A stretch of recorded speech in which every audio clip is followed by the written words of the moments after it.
morning, Marist. It's Claudia. And Isabel, and we are so excited to be back. Hey, Isabel, did you go to the Pius game on Tuesday? Of course. That is always my favorite basketball game of the year.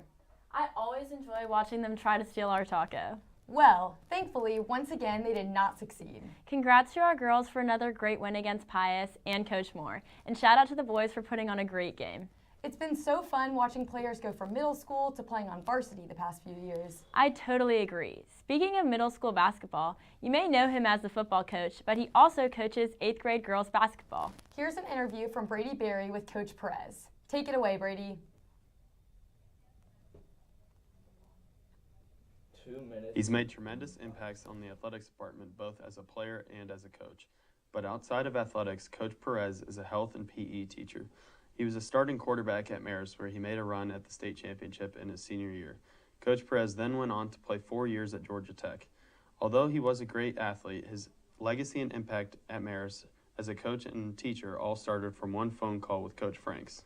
So I was a graduate of Georgia Tech, and I was in the working world and the corporate world, and really wasn't loving what I was doing, but I felt like that's what I was supposed to do. And then my old coach here and athletic director, Steve Franks, called me in. There was an opening in the fall of '89, and he pretty much convinced me this is what I should be doing. He thought I'd be great at it, thought I'd love it, and he was spot on, because since 1989, I can honestly say I've never woken up a day in the last 37 years where I've dreaded coming to work here at Marist, being with great kids and great coworkers and just doing things that I know I'm supposed to do. When Coach Perez started working and coaching at Marist, Coach Perez hasn't always had the same role. He has switched around from different sports to different position groups. When he originally came to work at Marist in 1989, he was an assistant varsity football coach and coached 9th grade basketball and baseball. Then in 1992, he was hired as the varsity baseball assistant coach, and he was still helping out with varsity football. In 1995, he was promoted to the head coach of the baseball program until 2005. During his time as head coach, he won multiple state championships. 2006 rolled around, and he decided to step down as the baseball coach. In 2006, he took a job back with the football program as an assistant of the varsity team. Since that decision, Coach Perez has stayed in as assistant coach of the program.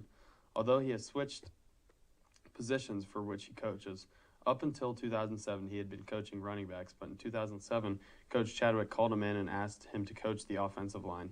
Since then he is still with the offensive line and hasn't looked back once. In 2013 he started helping out with 8th grade girls basketball and is still helping out. Through all of his success he has had coaching, Coach Perez leaves an impact on every single one of his players. I would describe DP as obviously a great coach and a great guy, but also a mentor and someone I see as a role model to look up to for how he cares for his players and how he teaches young men. I think DP is a guy who really cares about everyone that he meets. Like, he puts forth a lot of effort into what he does in his both teaching job and coaching here, and he has a connection with all the students, and he makes you feel really good when you're around him. Thanks, Brady. Speaking of winter sports, how have our other sports teams been doing? That's a great question. Here's Lauren to tell us more.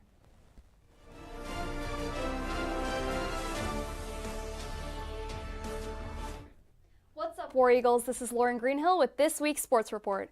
As always, we've got some amazing performances to cover before we begin spring sports, so let's get right into it. Starting off with basketball. The boys faced Pius earlier this week but fell short with a final score of 80-60. They're back in action this Saturday against BT at 5, so be sure to come out and support. The girls also played Pius and came away with a strong win, ending the game 58-40.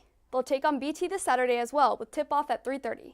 Moving on to swim. Both the boys and girls continue to work hard, just having had their last chance meet to prepare for their upcoming state meet.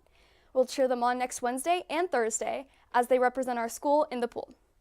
Next up, wrestling. Our wrestlers had an incredible showing at Team State, with everyone performing strong. They just came off county competition with multiple placements, including county champion Forrest Breestalker and runners-up Campbell Caldwell, Reed McMichael, and Joseph Bazin. They compete at Region Traditionals this Friday, so good luck to our wrestlers. That's all for this week's Sports Report. Once again, I'm Lauren Greenhill, and I'll see you next time. Thanks, Lauren. I can't believe our winter sports team's regular seasons are coming to a close. It really has flown by, but I always look forward to some great playoff competition. Me too. And now that winter sports are coming to a close, that means spring sports are here. As great as the winter months were with Christmas and the snow day with no snow, nothing compares to the warmer months. You know, even though we haven't had real snow in the A, there was snow in the Big Apple. There were actually 2 groups of students making snow angels with Lady Liberty. Oh, right, the Invisible Man trip, which we heard about last week, and the NBC trip. I can't wait to hear more. Take it away, London. Good morning, New Yorkers. Looking for another beautiful day here in the city.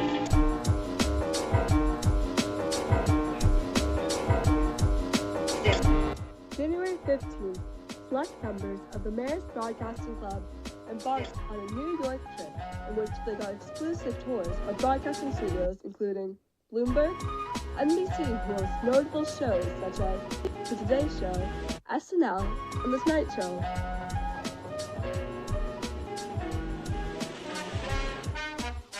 With CBS, with recognizable sets such as The Drew Barrymore Show,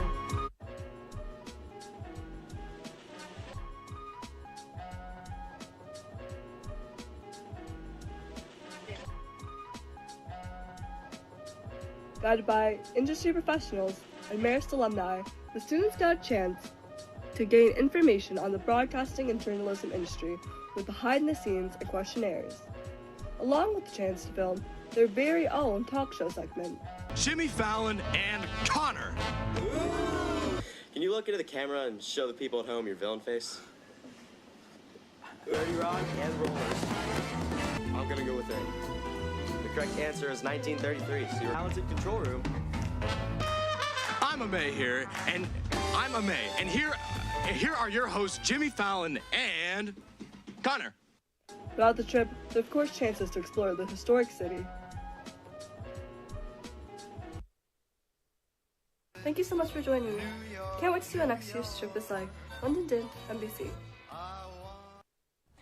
Well, even though it is still freezing both in New York and here, and we are still hoping for a real snow day next week, spring is quickly approaching. I would definitely argue spring is the best time of the year.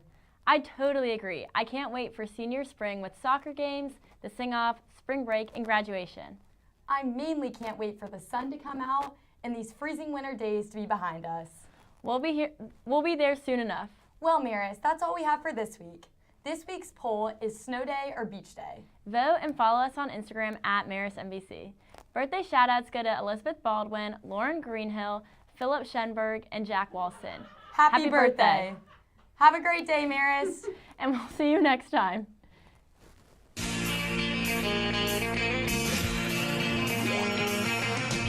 No one told you life was gonna be this way. Your job's a joke, you broke, your love life's the old way. It's like you're always stuck in second gear.